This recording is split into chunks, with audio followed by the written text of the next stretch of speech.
وہاں سے نکل گئے۔ آپ کو کیا پتا، میں آپ کے اس لائق بیٹے سے زیادہ لائق بن چکا ہوں۔ اور رہی آپ کے دل میں مقام بنانے کی بات، تو والد محترم ذرا ویٹ کر لیں، جلد میں آپ کے سامنے اپنی قابلیت کا جھنڈا لہراؤں گا۔ پھر دیکھتے ہیں آپ اپنے دل میں مجھے وہ مقام دیتے ہیں یا نہیں جو آپ نے اپنے دونوں نالائق بچوں کو دیا ہوا ہے۔ ان کے جاتے ہی اچانک سے ساغم آتش خان زادہ نے اپنی سرخ گرے آنکھیں کھول کر طنزیہ ہنستے ہوئے کہہ کر اس جانب دیکھا جہاں سے وہ ابھی ابھی گئے تھے۔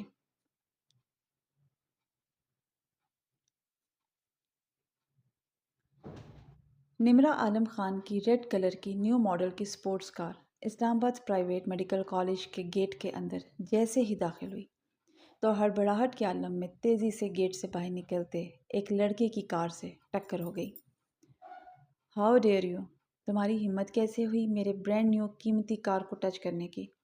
اگر تمہیں مرنے کا اتنا ہی شوق ہو رہا ہے تو جا کر کالج کی چھت سے کود جاؤ، تمہاری بھی اس نالی جیسی عام زندگی سے جان چھوٹے گی اور ہماری بھی تم جیسوں سے پیچھا چھوٹ جائے گا۔ وہ اس ٹکر پر شدید غصے سے باہر نکلی اور نیچے گرے لڑکے کو شدید غصے سے اس کی گریباں سے پکڑ کر غراتی ہوئی اس کی بے عزتی کرتی ہوئی بولی، لڑکی زبان سنبھال کر بات کرو، میں غریب ضرور ہوں لیکن تم جیسے امیروں کے آگے بھیک مانگ کر اپنا پیٹ نہیں پالتا ہوں، اپنی محنت سے کما کر دو وقت کی روٹی کھاتا ہوں، اور تم جیسے امیروں کو آخر گھمنڈ کس بات کا ہے؟ آخر میں تو ہم جیسوں کی طرح تم لوگوں کو بھی قبر میں ہی جانا ہے، اور پتہ ہے ابھی تم لوگ جو اپنے اے سی کی کولنگ والے کمروں میں آرام سے ٹھاٹھ سے رہ رہے ہو، تب کیا کرو گے جب تم لوگوں کے گناہ زیادہ ہوں گے اور قبر میں تم لوگوں کے اوپر عذاب نازل کیا جائے گا؟ خود کو کیسے بچاؤ گے اس عذاب سے؟ وہاں تم لوگوں کی امیری، پیسہ، جائیداد کسی کام کا نہیں رہے گا، وہاں صرف ہمارے اچھے اعمال ہمارے کام آئیں گے۔ میری مانو، اپنا گناہ کم کر کے اپنی آخرت کو سنبھالو، اس طرح تم لوگ بھی سکون میں رہو گے اور ہم جیسے غریب طبقے کو بھی سکون سے رہنے دو گے۔ وہ لڑکا جو پہلے سے ہی پریشانی میں تھا، سامنے قیمتی شارٹ بلیک سکرٹ میں اس کے غصے کو ہوا دے گئی۔ یو بلڈی باسٹرڈ، تمہاری جرت کیسے ہوئی مجھے اس طرح کے سبق سکھانے کی؟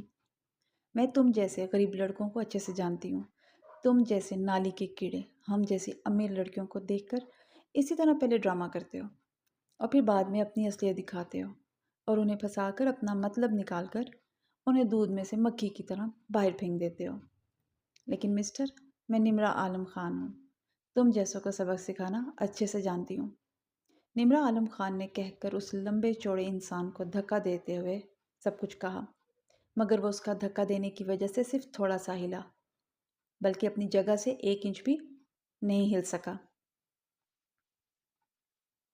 ہاں ہاں ہاں، او ہیلو میڈم، میں تم پر ایک بات واضح کر دوں، میں ان چچوروں کی طرح نہیں ہوں جو اپنی عیاشی کے لیے تم جیسے بے وقوفوں کا سہارا لیتے ہیں۔ میں آہل شاہ ہوں، میں اپنی عیاشیوں کو پورا کرنے کے لیے خود ہی کافی ہوں۔ مجھے تم جیسی بے وقوف، نک چڑی، ریز زادیوں کی بالکل ضرورت نہیں ہے۔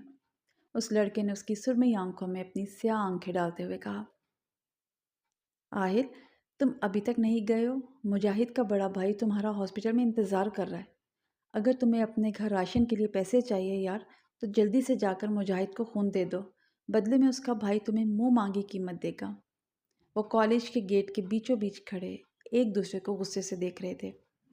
کسی نے وہاں آ کر آہل شاہ سے کہا، جس کے گھر میں آج کل فاقوں کا راج تھا، 3 ماہ پہلے ایسے حالات کا سامنا نہیں کرنا پڑا تھا اسے۔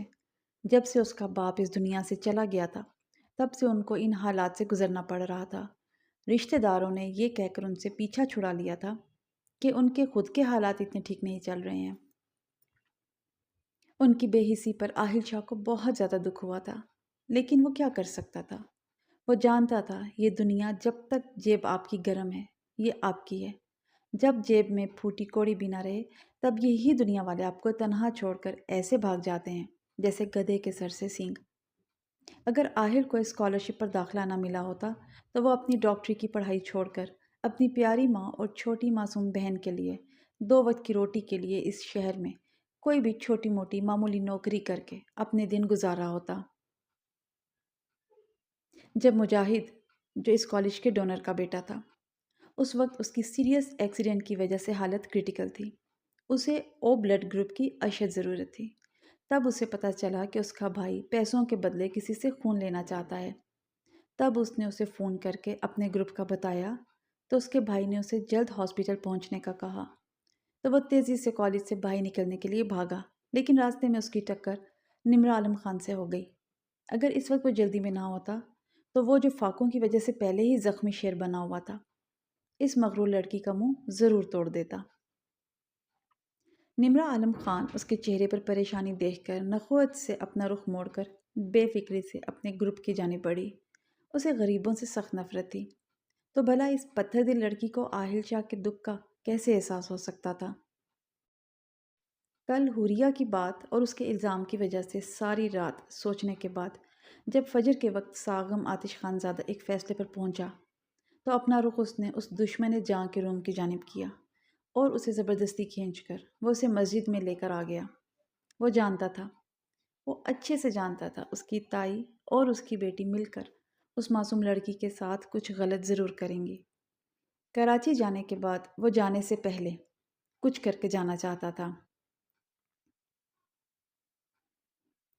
خان خان یہ آپ مجھے مسجد کیوں لائے ہیں؟ نعمت حلیم خان نے پھٹی آنکھوں سے مسجد کے صحن میں کھڑے ہو کر ساغم آتش خان زادہ سے سوال کیا۔ تم سے نکاح کرنے کے لیے، تمہیں اپنی ملکیت بنانے کے لیے جانم۔ ساغم آتش خان زادہ نے اس کے سفید دوپٹے کو سر پر اچھے سے جما کر محبت سے اس کے سر پر بم پھینکا۔ کیا؟ نکاح؟ وہ منہ پر ہاتھ رکھ کر بس اتنا ہی بول پائی۔ ہاں جانم، نکاح۔ میں نہیں چاہتا حوریہ کی طرح کوئی میری پاکیزہ محبت پر انگلی اٹھائے۔ کل تو میں نے صرف چاچا اور تمہاری وجہ سے سب کچھ برداشت کیا تھا، ورنہ اس وقت میرا دل چاہ رہا تھا حوریہ خان کی جان لے لوں، جس نے میری معصوم محبت کو بدصورت کہا، اس پر الزام لگایا۔ میں اپنے باپ کی نفرت تو برداشت کر سکتا ہوں، مگر تمہاری بے عزتی کبھی نہیں جانا۔ وہ اس کے گرد اپنی بلیک شال اڑا کر جنونیت سے بولا۔ آپ کو برداشت کرنا پڑے گا خان، کیونکہ میں آپ کی نہیں ہو سکتی ہوں، کیونکہ میرے دل میں کسی کے لیے محبت پیدا ہو ہی نہیں سکتی ہے۔ جہاں پہلے سے اتنے درد ہوں وہاں محبت کی گنجائش کہاں سے نکل سکتی ہے؟ خان پلیز مجھ سے محبت کرنا چھوڑ دیں آپ، پلیز میں آپ سے منت کرتی ہوں، اپنے آپ کو اس محبت کے پیچھے لگا کر برباد مت کریں، بلکہ کچھ بن کر تایا جان کو اپنی اہمیت کا احساس دلائیں۔ وہ یکدم سے اپنے سامنے ہاتھ اس ضدی سر پھرے عاشق کے آگے جوڑ کر روتی ہوئی بولی۔ میں ان دردوں کا علاج کرنا اچھے سے جانتا ہوں، اور میں نکالوں گا گنجائش تمہارے دل میں اپنی محبت کے لیے جانم۔ بس تمہیں میرا ساتھ دینا ہوگا۔ کیا تم دو گی میرا ساتھ مجھ سے نکاح کر کے؟ ساغم آتش خان زادہ نے اپنی چوڑی ہتھیلی اس کے آگے کرتے ہوئے اسے دیکھا، جو سفید چادر نما دوپٹہ اچھے سے اوڑھے کندھوں پر اس کا مردانہ شال لیے حسین لڑکیوں کو بھی مات دے رہی تھی۔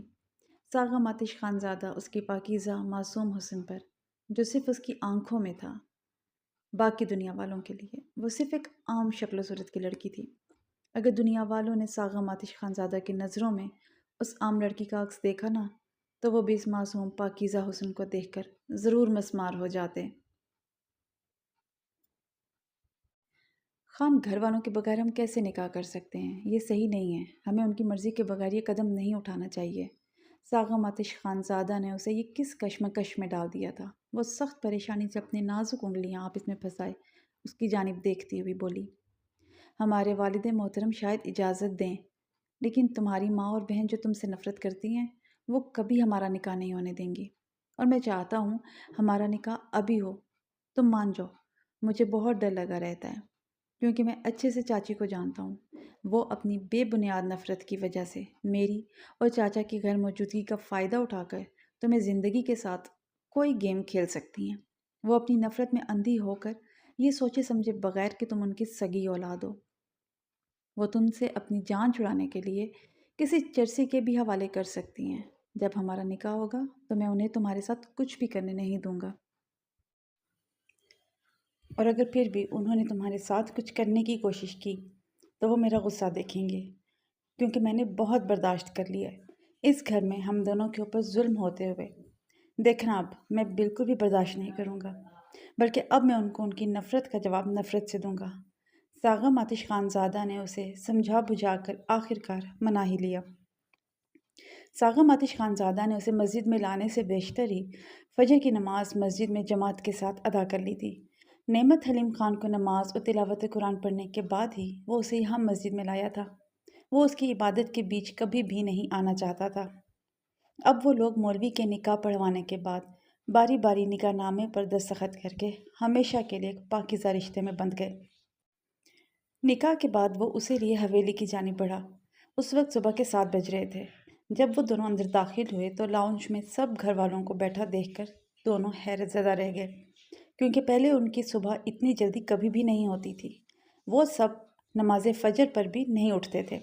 نعمت کو ان کی یہ بات بہت سخت بری لگا کرتی تھی، لیکن وہ کیا کر سکتی تھی؟ اس گھر میں اس کو ملازم سے بھی کم درجے پر اس کی اپنی ماں اور دادا اور اس کی اپنی سگی بہن نے رکھا ہوا تھا۔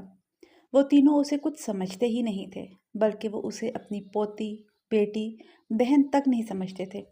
بھلا وہ کیسے انہیں کچھ کہہ سکتی تھی؟ لیکن وہ کبھی کبھی انہیں ہوش ضرور دلاتی تھی، کیونکہ یہ نیکی تھی، کسی غافل کو عبادت کی جانب لے کر آنا، غافلوں کو ہوش میں لانا۔ وہ دونوں جب اندر داخل ہوئے تو سامنے سب لاؤنج میں بیٹھے سخت پریشان لگ رہے تھے۔ وہ ساغم آتش خانزادہ کا ہاتھ چھوڑ کر تیزی سے کچن کی جانب بھاگی۔ اس وقت گھر کے سبھی لوگوں کو لاؤنج میں دیکھ کر وہ سخت سہم گئی تھی۔ ساغم اسے وہاں سے سہم کر بھاگتا ہوا دیکھ کر سب پر ایک جھلستی نگاہ ڈال کر اپنے لب بھینچ گیا، پھر سر جھٹک کر خود کو لاپرواہ ظاہر کرتا اپنے روم کی جانب بڑھنے لگا۔ برخودار، اتنی صبح صبح کہاں سے آوارہ گردی کر کے آ رہے ہو؟ اگر تمہیں آوارہ گردی سے فرصت مل گئی ہو تو اپنے بھائی کے ساتھ جا کر پشاور سے اپنی بڑی پھپھو زینت خان کی بیٹی پروشہ خان کو لے کر آؤ۔ آج اسے اور شاہ نواز خان کو اس دنیا سے گئے ہوئے 4 ماہ ہو گئے ہیں۔ ہماری بچی بے سہارا نہیں ہے جو سرفراز خان اس کی شادی اپنے پاگل بیٹے سے کر رہا ہے۔ عقیل خان کی نظر جب اس پر پڑی، جو لاپرواہی سے ان سب کو نظر انداز کرتے ہوئے وہاں سے گزر رہا تھا، اس کے ان سب کو نظر انداز کرنے پر انہیں بے حد غصہ آیا، تو انہوں نے شدید غصے سے اسے کہہ کر آخر میں دکھ سے اپنے دونوں بیٹوں کی جانب دیکھتے ہوئے کہا، جو اپنی بہن اور داماد کا سن کر اور بھانجی کا سن کر افسردہ ہو گئے۔ دادا محترم، میں آوارہ گردی نہیں، نماز پڑھنے مسجد کیا تھا، وہاں سے آ رہا ہوں، اور پلوشہ کے ساتھ اتنا کچھ ہو گیا ہے آپ مجھے اب بتا رہے ہیں۔ آپ لوگوں نے پھپھو کے چلے جانے کے بعد اسے ان ظالم لوگوں کے پاس کیوں رہنے دیا؟ آپ جانتے تھے کہ وہ لوگ کتنے خطرناک ہیں۔ مجھے پھپھو اور پھپھا کے گزرنے کے بعد سے پلوشہ کے لیے بہت زیادہ ڈر لگا رہتا تھا کہ کہیں وہ لوگ پھپھا کے حصے کے لیے اسے نقصان نہ پہنچا دیں۔ دیکھیں وہی ہو گیا۔ ساغم آتش خانزادہ کی بات پر ان کا سر شرم اور اپنے غافل ہونے کی وجہ سے جھک گیا، آگے ان سے کچھ بھی بولا نہیں جا رہا تھا۔ اس وقت نکاح کے بارے میں اس نے گھر کا سوگوار ماحول دیکھ کر بتانا ضروری نہیں سمجھا، اسی لیے وہ بعد میں بتانے کا دل میں طے کرتا زینت پھپھو کی بیٹی پلوشہ کے متعلق ان سے باز پرس کرنے لگا۔ اس کی بات پر سب نے شرمندگی سے اپنے سر نیچے جھکا دیے۔ شگفتہ بیگم اور حوریہ کو چھوڑ کر سب اس کی بات کو لے کر شرمندہ اور پریشان نظر آ رہے تھے کہ اگر وقت پر ان میں سے گاؤں کوئی نہیں پہنچا تو پلوشہ کو ایک پاگل انسان کے سپرد کر دیا جائے گا۔ آہل شاہ کے پاس اب صرف 20,000 روپے بچے تھے۔ اس نے راشن اور بجلی، گیس وغیرہ کے بل بھر دیے تھے۔ اب وہ ان پیسوں سے جو بچ گئے تھے ان سے وہ اپنی ماں اور بہن کے لیے اچھے بوتیک سے کپڑے لینے کے لیے ایک مال میں داخل ہوا۔ وہ عام لباس میں ملبوس اعتماد سے مال میں چل رہا تھا۔ اسے آس پاس چلتے امیر اور دولت کے نشے میں چور لوگوں کی خود کے اوپر ان کی حقارت بھری نظریں محسوس ہو رہی تھیں، مگر وہ ہمیشہ کی طرح ان کی حقارت بھری نظروں کو نظر انداز کر کے اعتماد سے چلتا ایک بوتیک کے سامنے آ کر رکا۔ وہ آج بے حد خوش تھا، کیونکہ بابا کے بعد آج وہ اپنی ماں اور بہن کے لیے کچھ مہنگا لینے والا تھا۔ اس نے بوتیک کے باہر کھڑے ہو کر خود سے عہد کیا کہ اگر اسے اس کی ماں اور بہن کو اچھا کھانا اور اچھا پہننے کے لیے کپڑا اور رہنے کے لیے خوبصورت گھر دلانے کے لیے اسے اپنے جسم کا ایک ایک حصہ بھی بیچنا پڑا تو وہ بیچ دے گا، لیکن اب وہ انہیں اتنی محنت نہیں کرنے دے گا۔ اس کی ماں محلے کی عورتوں کے کپڑے دن رات سینے پر، اور اس کی بہن باپ کے بعد ایک کمپنی میں جاب کرنے پر مجبور ہو گئی تھی۔ وہ دونوں آہل شاہ پر اتنا زیادہ بوجھ نہیں ڈالنا چاہتی تھیں۔ وہ چاہتی تھی آہل بنا بوجھ کے اپنی ڈاکٹری کی ڈگری لے کر ایک قابل ڈاکٹر بن جائے، مگر آہل شاہ ان کی اس بات پر ان سے کبھی کبھی سخت خفا ہو جاتا تھا۔ سر، میں آپ کی کیا مدد کر سکتی ہوں؟ سیل گر نے اسے عام حلیے میں دیکھ کر نرمی سے پوچھا۔ البتہ اس کے عام لباس کی وجہ سے اس کی آنکھوں میں بھی اپنے لیے حقارت وہ دیکھ سکتا تھا۔ کیا آپ مجھے وہ ڈریس دکھا سکتی ہیں؟ مگر وہ اس چیز کو نظر انداز کرتا سامنے خوبصورت پرنٹ کے لان کے سوٹ کی جانب اشارہ کرتے ہوئے بولا۔ کون سا والا سر؟ سیل گر نے بیزاری سے پیچھے دیکھتے ہوئے پوچھا۔ وہ گرین کلر کا۔ آہل شاہ نے گرین لان کے سوٹ کی جانب اشارہ کرتے ہوئے کہا۔ اسے یہ سوٹ اپنی ماں کے لیے بے حد پسند آیا۔ وہ سیل گر کی جانب دیکھتے ہوئے بولا۔ سر، یہ 20,000 کا ہے، جو شاید آپ افورڈ نہیں کر سکتے، بلکہ اس پورے مال میں جتنی بھی اشیاء ملتی ہیں وہ آپ کی پہنچ اور اوقات سے دور ہیں۔ آپ جا کر چھوٹے سے بازار سے خرید لیں۔ یہاں آپ کو آپ کے مطلب کی کوئی بھی چیز نہیں ملنے والی ہے، سو آپ ہمارا اور اپنا ٹائم ویسٹ مت کریں، سیل گر نے نخوت سے کہا۔ چٹاخ! اس سے پہلے کہ سیل گر اسے دھکے دے کر باہر نکال دیتی، کسی نے آ کر اس سیل گر کو زوردار تھپڑ مارا۔ تھپڑ کی آواز پر آہل شاہ نے سامنے تھپڑ مارنے والے کو دیکھا، جو اس کا جگری دوست سائم ملک تھا، جو ایک سیاستدان کا بیٹا تھا۔ بڑے سیاستدان کے بیٹے کی وجہ سے اس کا سیل گر پر ہاتھ اٹھانے کی وجہ سے کوئی بھی اپنی غنڈہ گردی اتارنے کے لیے آگے نہیں بڑھا تھا۔ وہاں موجود سبھی لوگ جانتے تھے سائم ملک کو، کہ سائم ملک کا باپ اپنے بیٹے سے بہت پیار کرتا ہے۔ اگر اس کے بیٹے کا نام کسی نے جان بوجھ کر خراب کرنے کی کوشش کی تو مصطفیٰ ملک کسی کو نہیں چھوڑے گا۔ تم انسانوں کے لباس سے انہیں جج کرتی ہو۔ مینیجر کہاں ہے؟ اس مال کا مینیجر؟ سائم ملک، جو غصے کا تیز تھا، اپنے دوست کے ساتھ اس مال میں بدسلوکی دیکھ کر غصے سے پاگل ہو گیا تھا۔ اگر آج وہ اپنی شاپنگ کے لیے اس وقت یہاں نہ آتا تو یہ سیل گرل اس کے دوست کی غریبی کا مذاق اڑا کر اسے اس مال سے بے عزت کر کے اور دھکے دے کر باہر نکلوا دیتی۔ یہ سوچ دماغ میں آتے ہی وہ تل ملا کر رہ گیا۔ یس، اینی پرابلم؟ مینیجر کو ایک سیل بوائے نے جا کر بلایا تو وہ سخت پریشانی سے اس بوتیک میں داخل ہو کر سائم ملک سے بولا۔ پرابلم مجھے نہیں، شاید اس سیل گرل کو میرے دوست کے حلیے سے ہے۔ کیا اس طرح ٹریٹ کرتے ہیں آپ اپنے سے کم رتبے کے لوگوں کو؟ وہ تو میری نظر اپنے دوست پر پڑ گئی، ورنہ یہ پتہ نہیں کیا حال کرتی میرے دوست کا، سائم ملک نے سخت غصے سے کہا۔ تو مینیجر اس کی بات پر سخت غصے سے اس سیل گرل کی طرف مڑا اور اسے ڈانٹنے کے بعد آہل شاہ سے ڈرتے ہوئے معافی مانگنے لگا۔ جب آہل شاہ نے اٹس اوکے کہا تو راحت کی سانس لے کر 2 لان کے سوٹ اپولوجائز کے طور پر اسے مفت میں دے دیے، جسے آہل شاہ اپنی خودداری کی وجہ سے لینے سے منع کرنے لگا، مگر سائم ملک کے اصرار پر اسے لینا ہی پڑا۔ نمرا، یہ کیا وہ تمہارے ماچو مین سائم ملک کے ساتھ وہ کل والا پھٹیچر کیا کر رہا ہے جس کے ساتھ کل تمہاری بحث ہوئی تھی کالج کے گیٹ کے پاس؟ اس کی دوست عالیہ نے حیرت سے سامنے سائم کی کار کے سامنے اس کے ساتھ ہنس ہنس کر باتیں کرتے ہوئے آہل شاہ کی جانب دیکھتے ہوئے نمرا سے کہا۔ وہ لوگ مال کے پاس بنے ایک مشہور ریسٹورنٹ میں کھانا کھانے آئے تھے۔ کھانے کے بعد وہ لوگ باہر نکل رہے تھے جب عالیہ کی نظر اچانک ہی سامنے مال سے تھوڑی دوری پر کھڑی کار کی جانب چلی گئی۔ مجھے تو لگتا ہے وہ سائم کا رشتہ دار ہے، اسی لیے تو گرلز کے ساتھ ساتھ کچھ بوائز کو جن سے وہ چڑھتا ہے انہیں دیکھ کر یونیورسٹی میں کڑوا کریلا چبانے والا سائم ملک اس سے ہنس ہنس کر باتیں کر رہا ہے۔ نمرا عالم خان، جو سائم ملک کو ہنس ہنس کر اس بدتمیز انسان سے جلتی نگاہوں سے باتیں کرتے ہوئے دیکھ رہی تھی، اپنی دوسری دوست کی بات پر ہوش میں آ کر اپنی دوستوں کو سخت نظروں سے گھورنے لگی جو سائم ملک کو لے کر گوسپس کر رہی تھیں۔ اسے کسی لڑکی کے منہ سے سائم ملک کی باتیں سننا بالکل پسند نہیں تھا، وہ اس پر صرف اپنا حق سمجھتی تھی۔ وہ پھٹیچر اس کا رشتہ دار بالکل بھی نہیں ہو سکتا، اس کے لباس سے ظاہر ہوتا ہے کہ وہ خاص نہیں ہے بلکہ ایک عام انسان ہے۔ ضرور اپنی ہمدرد فطرت کی وجہ سے سائم اس کی مدد کر رہا ہے۔ میں نے سنا ہے اس کے مالی حالات ٹھیک نہیں ہیں۔ نمرا عالم خان نے سرخ نگاہوں سے آہل شاہ کے مضبوط تن پر معمولی لباس کو دیکھتے ہوئے کہا۔ جلدی سے ان پیپرز پر دستخط کرو لڑکی۔